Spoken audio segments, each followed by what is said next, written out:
अस्सलाम वालेकुम नाज़रीन, आप देख रहे हैं HMD न्यूज़।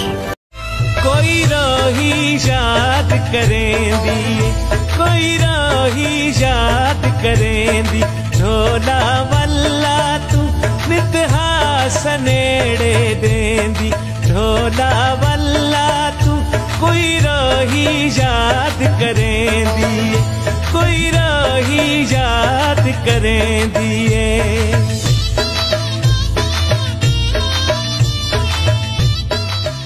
मैं हूं आपकी मेजबान रिदा सुहेल। खबर दें आपको मरोड़ से, जहां पे अतर बशीर बाजवा की रिपोर्ट के मुताबिक 27वीं चोलिस्तान जीप रैली का मिड पॉइंट किला जामगढ़ पर बाकायदा इफ्तिताह कर दिया गया है। रैली जामगढ़ के मकाम पर परचम कुशाई और कौमी तराना पढ़ा गया। Deputy commissioner Bhavnagar captain Mohammad Waseem, DPO Bhavnagar Zafar Buzdar, इसके अलावा DSP Fort Abbas Chaudhry, Nadeem Iqbal, assistant commissioner Fort Abbas Asad Ali, district sports officer madam Yasmeen Akhtar, deputy district social welfare officer Mohammad Kashif Goraya, जिला सदर educator Hafeez Chaudhry, deputy district population officer Ata Mohammad special, इसके अलावा स्पेशल इस्लामाबाद से रैली में शरीक होने वाले Mohammad Afzal, director agriculture vital group Chaudhry Masood Tahir Boota, CEO Chaudhry group of companies मरोड़ चौधरी गुलाम कासिम कासमी, एसएचओ साहबान, तहसीलदार पटवारी हजार समेत मेहमानान गिरामी की कसीर तादाद ने इफ्तिताही तकरीब में शिरकत की। तकरीब के बाद कबड्डी, रग्बी,